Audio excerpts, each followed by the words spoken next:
యథా బుద్ధిః సుప్తౌ రజతమితి కాచాశ్మని మణిః జలే పైష్టే క్షీరం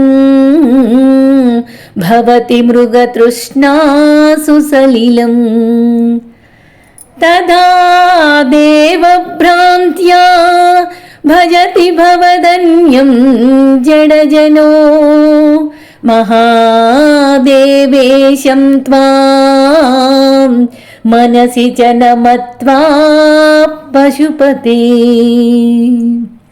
ఈ శ్లోకంలో ఆచార్యులు ఆ పశుపతిని ఎలాగా అర్థం చేసుకోవాలి, మనకున్న అజ్ఞానాన్ని ఎలా తొలగించుకోవాలి అనేది మనకి కళ్ళకు కట్టినట్లుగా ఒక ఉదాహరణలతో పాటు చూపిస్తూ ఉన్నారు.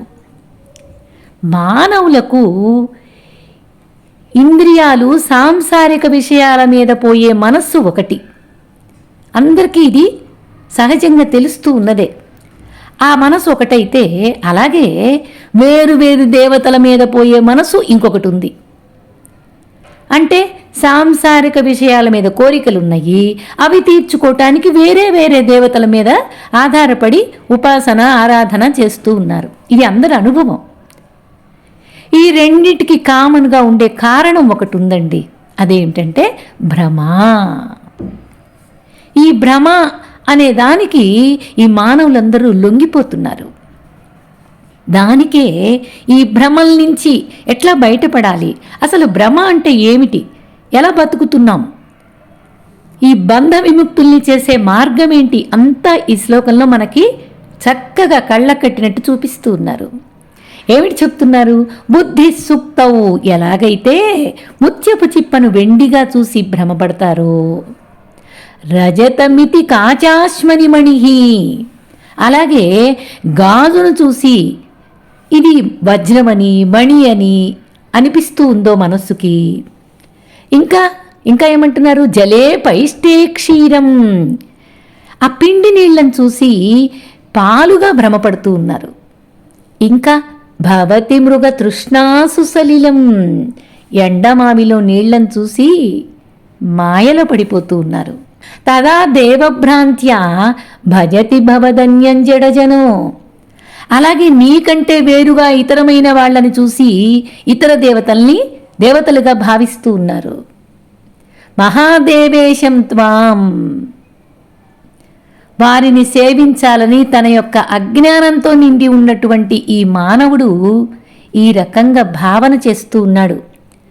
నిన్నే సేవించాలి అనే మనస్సు ఓ పశుపతి నాకు ప్రసాదించు అని ఈ శ్లోకంలో ఆచార్యులు ప్రార్థన చేస్తూ ఉన్నారు. ఆ విషయాన్ని మనకు స్పష్టంగా అర్థమయ్యేట్లుగా కళ్ళకు కట్టినట్టు చూపిస్తూ ఉన్నారు. ఒక రకంగా మనకు ఒకవేళ ఏ రకంగా అయితే ఈ సంసార విషయాల్లో కోరికలున్నాయో, వాటిని తీరకపోతే ఇతర దేవతల్ని ఆరాధిస్తూ ఉన్నారో, మనకి ఫలితాలను ఇస్తే సాంసారిక విషయాల్లో ఫలితాలను ఇవ్వాలి, అంతే కదా, మన కోరిక అదే కదా. ఇస్తే సాంసారిక విషయాల్లో ఫలితాలను ఇవ్వాలి. అవి సరిగ్గా ఫలితాలను ఇవ్వకపోతే ఏం చేస్తారు?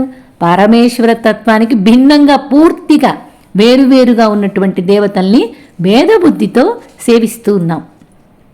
తన అజ్ఞాన జాడ్యం వల్ల ఇలా వ్యవహరిస్తున్నాడు మానవుడు అని చెప్తున్నారు. ఇది మనందరికీ అనుభవంలో ఉన్న విషయం.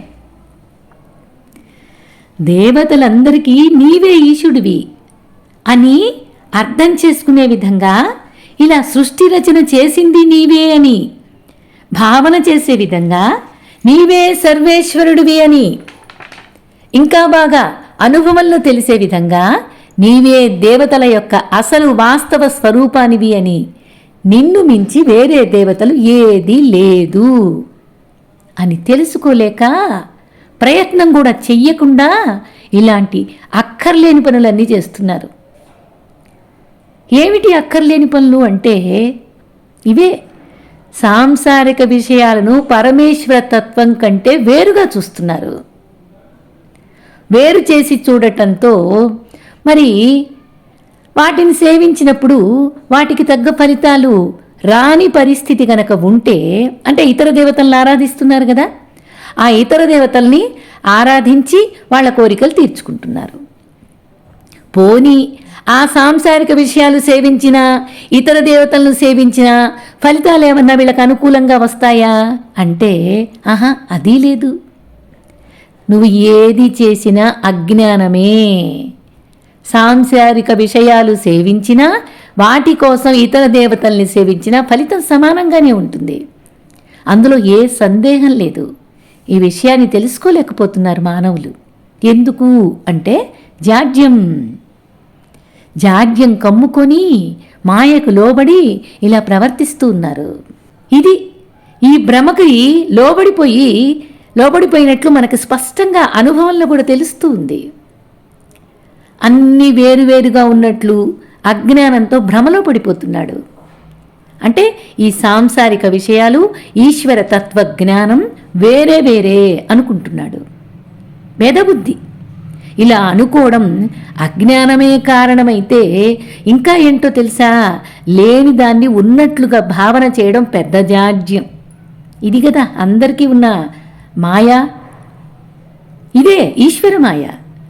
ఈశ్వరుడు మాయను తనకి లోబరుచుకున్నాడు.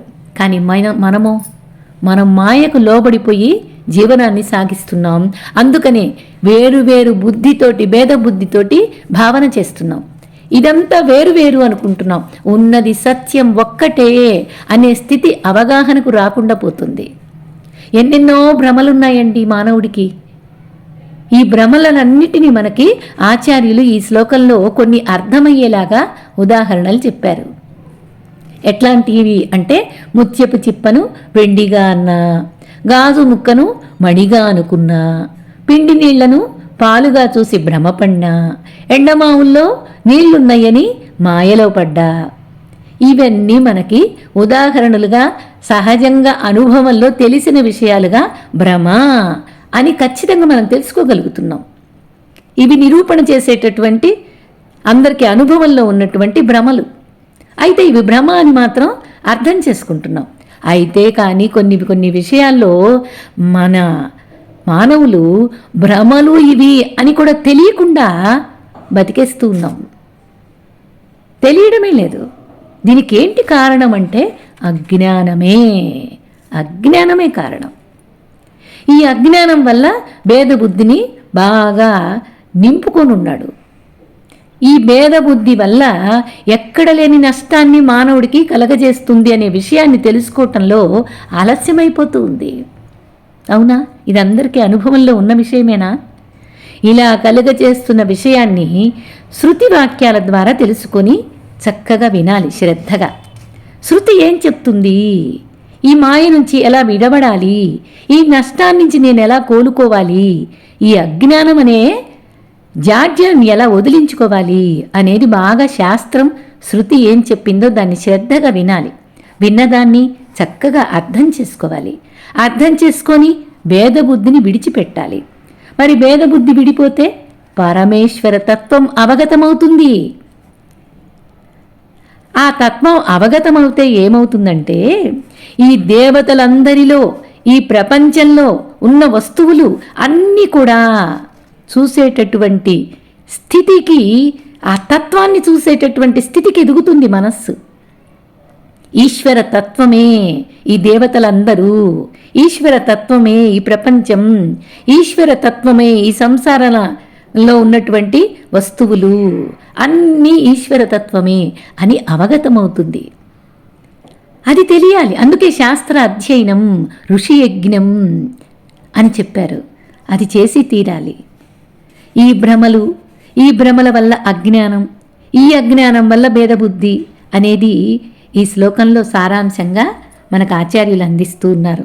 ఈ అజ్ఞానాన్ని వదిలి దేవతలందరికీ, జీవులందరికీ, ఆ పశుపతి మనందరికీ కూడా ఆ పతి స్థాయిలో ఉన్నటువంటి ఆ పశుపతిని, ఆ పరమేశ్వరుడిగా తెలుసుకోవాలి, ఆరాధించాలి. అందుకే ఏకమేవాద్వితీయం బ్రహ్మ అని చెప్పారు. పరమేశ్వర తత్వాన్ని అందుకునేందుకు మనమందరం కూడా సాధన చెయ్యాలి. ఈ భ్రమ నుంచి విడిపడాలి. అదే ఈ శ్లోకంలో ఆచార్యులు మనకి అందిస్తూ ఉన్నారు. యథా బుద్ధి సుక్తౌ రజతమితి కాచాశ్మని మణి జలే పైష్టే క్షీరం భవతి మృగతృష్ణాసు సలిలం తదా దేవ ప్రాంత్యా భజతి భవదన్యం జడజనో మహాదేవేశం త్వాం మనసి జనమత్వా పశుపతే. ఓం నమః శివాయ.